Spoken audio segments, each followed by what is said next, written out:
Boa noite. Uma operação da Polícia Civil de São Paulo tirou hoje do ar uma rádio pirata que interferia no trabalho dos controladores de voo dos aeroportos do estado.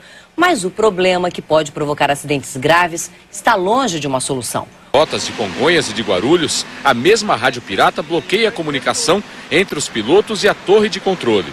Essa é a sua rádio. O controle, o Gol 7453 está recebendo uma rádio, tá?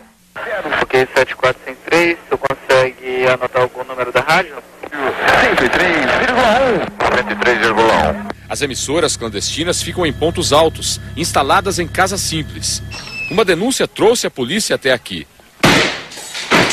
Na casa só havia um transmissor. A pena sendo branda estimula novas rádios piratas e o problema se agrava a cada dia. Este ano, a Anatel, Agência Nacional de Telecomunicações, apreendeu equipamentos e fechou 750 rádios piratas no país.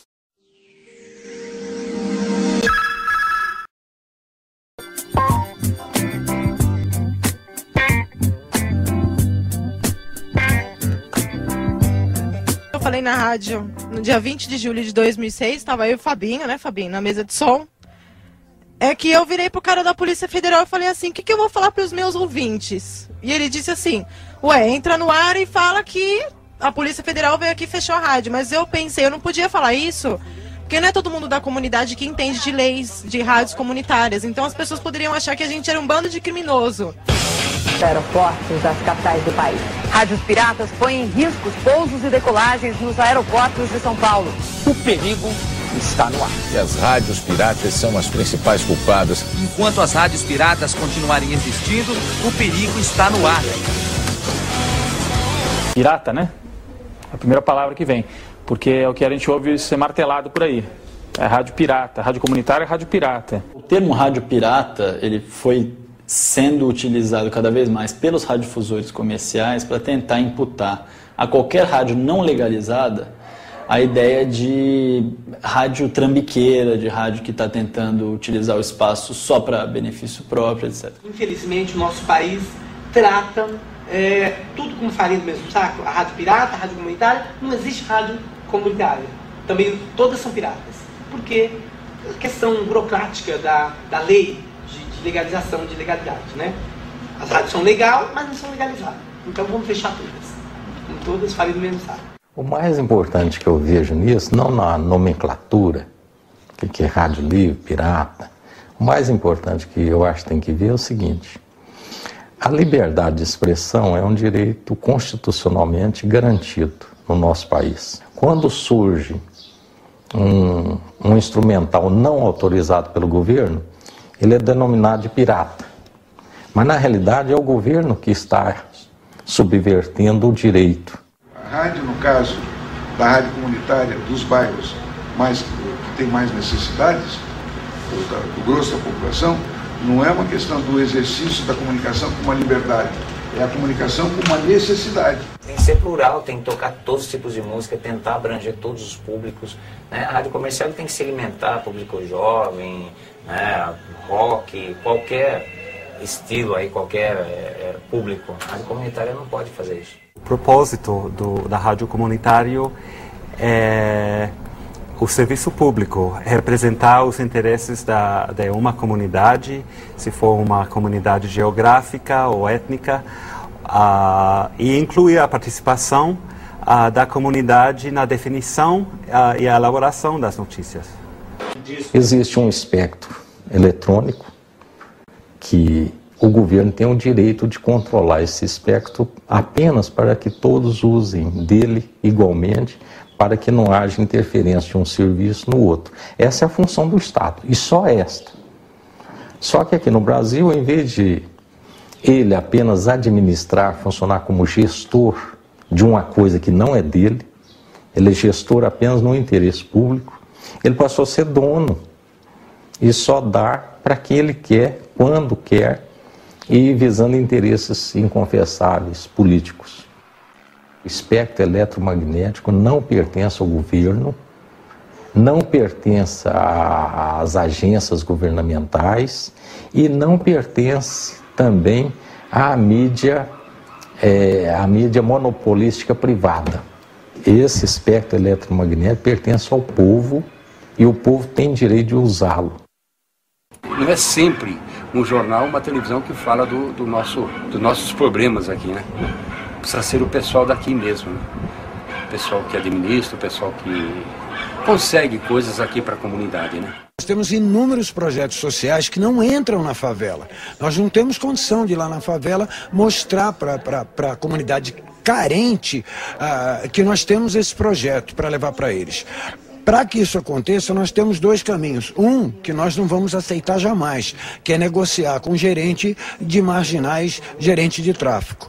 Outro é a rádio comunitária. A rádio comunitária chega até lá sem que a gente tenha que fazer negociação com a chefia do crime. As rádios comunitárias são um dos principais instrumentos de exercício do direito à comunicação. Elas, pela maneira como elas permitem a população se organizar, discutir as suas questões, elas estabelecem uma relação em que deixa claro para a pessoa que ela é parte daquele espaço de comunicação, que ela também tem direito a ter voz. A rádio comunitária é rádio povo, é rádio cidadão, é rádio favela, é rádio que dá voz para você que quer falar. Isso é uma rádio comunitária. E claro, e mais importante, para você ficar politizado e cobrar os seus direitos. É isso que faz uma rádio comunitária. Aqui é onde estava funcionando a rádio. Aí quando eles veio que levou quase tudo, aí nós paramos uma vez, que não temos dinheiro para investir mais, né? Então nós paramos, mas ele funcionava aqui, nessa sala aqui. Nossa casa vazia, né? É certo eles fecharem uma rádio para deficientes? Acho que o panorama das rádios comunitárias no Brasil é dramático. Até 98 o Brasil não tinha nenhum tipo de regularização para as emissoras comunitárias. Isso, em 98, o ministro Sérgio Mota, do governo Fernando Henrique Cardoso, fazia a seguinte leitura. Não dá, nós estamos sendo muito pressionados por entidades internacionais, não dá para a gente não ter uma legalização. Isso já passou do limite. Mas, o que ele fez? Chamou o pessoal da ABET e falou quais as condições que vocês colocam para que nós possamos legalizar. E aí foram 3 condições básicas. Um canal para cada localidade. Teoricamente, você não pode ter na mesma localidade 2 rádios comunitárias. O limite de 1 quilômetro e não poder ter publicidade comercial. Então essa legislação que os deputados aprovaram lá, e não foram quaisquer deputados, estão falando de uma legislação que foi aprovada pela Comissão de Ciência, Tecnologia e Comunicação, onde mais de 70% dos deputados eram proprietários ou representantes dos proprietários das emissoras comerciais. E ao sair essa lei, pouco tempo depois, fecharam-se os escritórios de minicom nos estados. Criou-se a lei e, na sequência, fechou-se o local onde entrariam os pedidos. Eu acho que a Lei 9.612 é um grande entrave para a questão da radiodifusão comunitária no Brasil. Se antigamente se fechava a rádio porque não existia uma lei, hoje se fecha a rádio porque existe uma lei. Né? Ou seja, uma lei que foi feita muito mais para restringir do que para libertar. Controladores de voo de São Paulo estão assustados com o aumento do número de interferências na comunicação com os pilotos. E as rádios piratas são as principais culpadas, como mostra a reportagem de César Galvão. Segundo a aeronáutica, elas usam equipamentos de alta potência, que invadem as frequências exclusivas da aviação. Quando a interferência é muito grande, os controladores são obrigados a segurar decolagens e atrasar pousos. Existem interesses nessa discussão. De quando isso vem à tona na mídia, isso vem sempre de uma forma pautada. Olha, o culpado é a rádio pirata. Vem da direção, que pode ser o dono, pode ser o diretor-geral de jornalismo, que, olha, determinados assuntos aqui são para ser cobertos assim. Rádio comunitária é outro assunto bastante delicado, não só na TV Globo, mas em outras emissoras de rádio e televisão. A pauta normalmente já vem pronta, e em outros casos. Realmente, né, esse último período no país, né, os acidentes que aconteceram foram graves, né? Então é uma outra forma, né, de aproveitar os eventos e polarizar a opinião pública. Esse assunto, aliás, voltou à tona após o trágico acidente do Boeing da Gol em setembro do ano passado. De repente, a imprensa foi tomada de notícias sobre a interferência de, abre aspas, rádios piratas, fecha aspas, na comunicação entre aeronaves e torres de comando. Primeiro, as interferências nas comunicações aeronáuticas, elas são um fato, elas realmente acontecem. Né? Não vamos por partes, independente de quem é a fonte de interferência, elas acontecem, é verdade. Efetivamente, na comunicação de voz, ela é modulação em FM também, como acontece na faixa, a gente até chama isso, frequência modulada, né? O FM está indo de 87,4 MHz, né, com a extensão da banda para as comunitárias até 108 MHz. E essa faixa de comunicação aeronáutica, ela começa em 108 e vai até 137. A situação inicial, uma rádio sozinha seria interferente. Que situação seria essa? Seria, por exemplo, essa rádio hipotética de 107,5 MHz, ela está na faixa de FM, está com uma potência violenta trabalhando, mas ela está muito próxima dos pontos, por exemplo, um ponto de um aeroporto, uma proximidade, uma rota de aproximação de uma aeronave, né? A potência dela é tão forte, que ela chega saturando na entrada do receptor de comunicação aeronáutica, né? A probabilidade disso acontecer não é nula, mas ela é muito pequena e ela é efetiva para rádios que trabalham com potência de transmissão superior a 1 kW. A gente acaba, os efeitos que a gente ouve aí o pessoal identificar são interferências que não são provocadas por uma única emissora. É uma composição de 2 ou 3 emissoras. O sinal de 2 ou 3 emissoras, ele acaba, a gente usa o termo técnico transladado em frequência, mas as frequências elas se modificam quando elas se unem, né?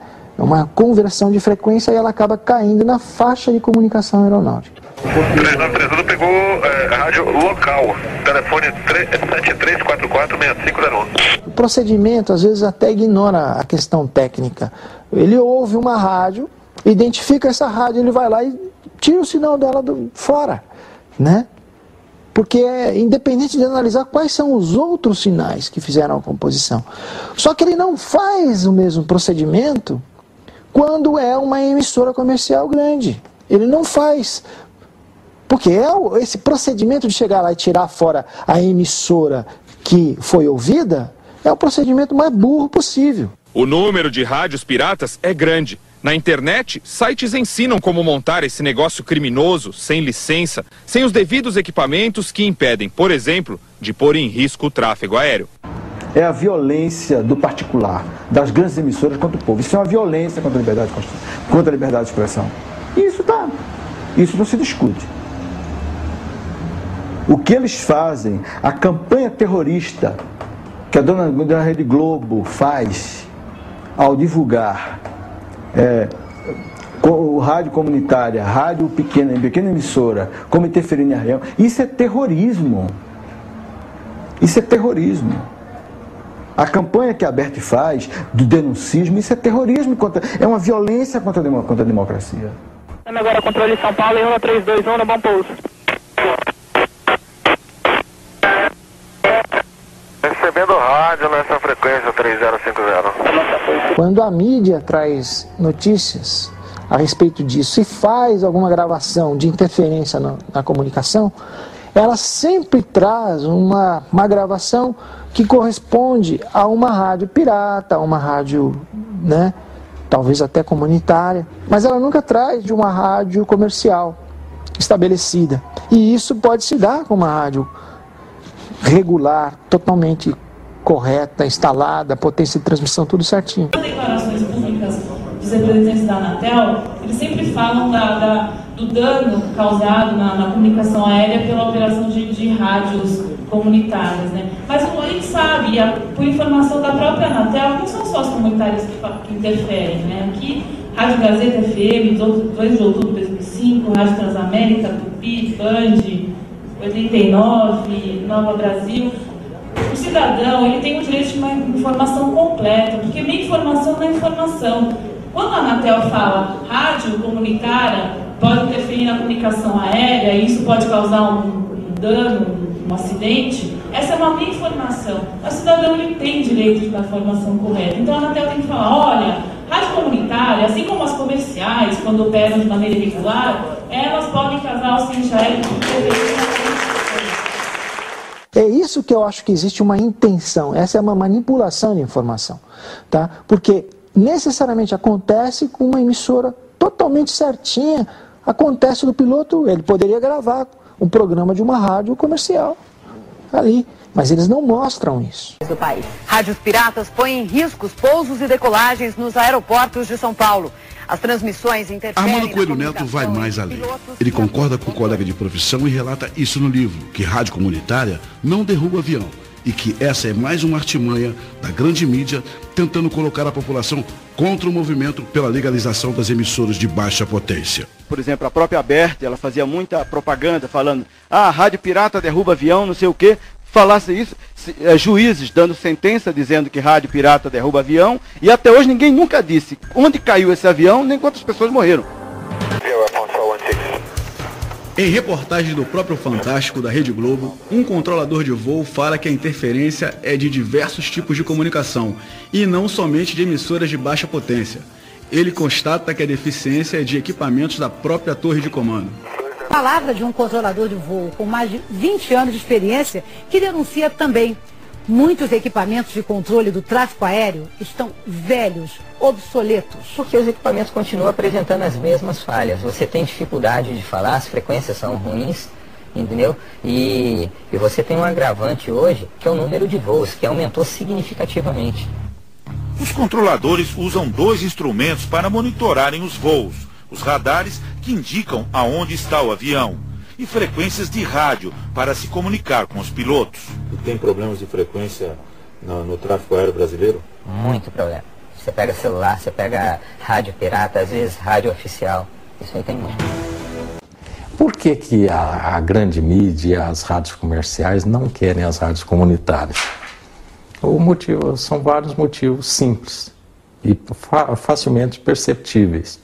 Primeiro, concorrência. Segundo, a verba de comunicação da prefeitura, do estado, mesmo da União, é dividida entre alguns órgãos de comunicação e eles não querem outros concorrendo. E terceiro, e que eu reputo mais importante, quem controla a mídia controla o governo e controla quem vai se eleger. Eles fazem o líder que eles querem. Não podemos ser ingênuos, é um assunto estratégico, está falando do negócio de rádio e televisão.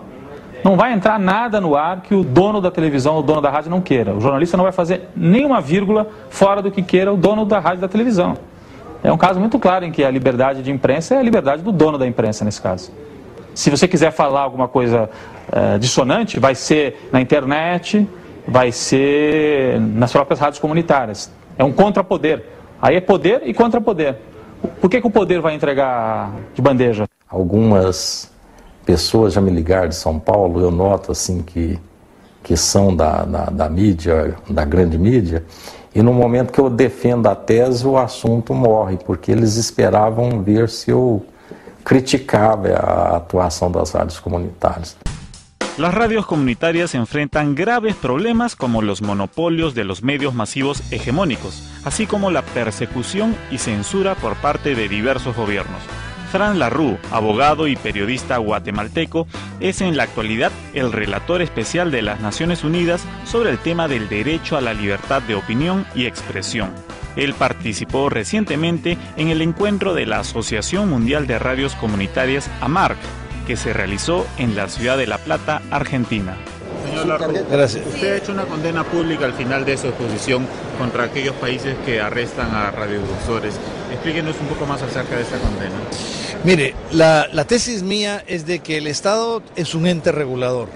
Regulador en dos sentidos. Primero, es el ente garante de las garantías constitucionales y los derechos humanos en todas las partes del mundo. Y en segundo lugar, yo sí creo que debe regularse el manejo de los bienes del Estado, en este caso de las comunicaciones por frecuencia. Solo ese aspecto de las comunicaciones, ojo, porque en general yo creo que la libertad de expresión debe ser muy libre, digamos, ¿no? Pero siendo que las frecuencias son propiedad pública, estatal, entonces yo sí creo que el Estado debe generar mecanismos de regular el uso de las frecuencias de televisión, las frecuencias de radio y otras, comunicación celular, etcétera. Entonces, en primer lugar, me parece que es una falta terrible querer criminalizar el uso de frecuencias o el uso de una frecuencia radial cuando ni siquiera en la ley reconocen alternativas para las comunidades rurales, indígenas, pobres. En segundo lugar, nosotros, todos los relatores, tanto yo de Naciones Unidas como los relatores de organismos regionales de libertad de expresión, insistimos en que en la libertad de expresión hay que descriminalizar al máximo. Hay algunas cosas que deben ser delitos siempre, y el uso no autorizado de una frecuencia no constituye ninguna de esas. Eso es un elemento de discriminación. Si la comunicación comunitaria es un derecho de todos los pueblos a nivel universal, y las comunicaciones no pueden usarse discriminadamente ni por razones étnico-lingüísticas ni por razones económicas. ¿Por qué una radio comunitaria va a tener menos potencia que una radio comercial si encima de todo son un servicio público no lucrativo? Debería tener más facilidades y no menos. ¿Qué necesitan las radios comunitarias para enfrentar la discriminación y lograr su empoderamiento? Lo primero es el marco legal. Yo creo que hay que actualizar. Los marcos legales nuestros de América Latina son muy anticuados. Fue lo que hizo Argentina y es lo que está haciendo Uruguay. Y creo que todo el resto del continente lo debería hacer, es actualizar las leyes de telecomunicaciones. Ahora, más allá del marco legal, el informe de la ONU detecta también un poder grande de concentración de medios, de latifundio de medios, de corporaciones oligopólicas. ¿Eso también se ha detectado? Más bien, y en eso coincidimos con la relatora de la OEA, mi colega Catalina Botero, que ha hecho un excelente trabajo, de que en América Latina permitimos la sobrecomercialización y el enfrentar los grandes conglomerados es importante. La televisión es un problema.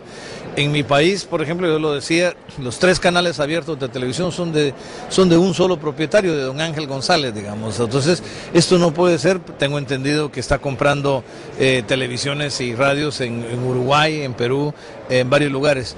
Esta concentración de medios implica también una concentración de poder político que daña el modelo democrático de nuestros países.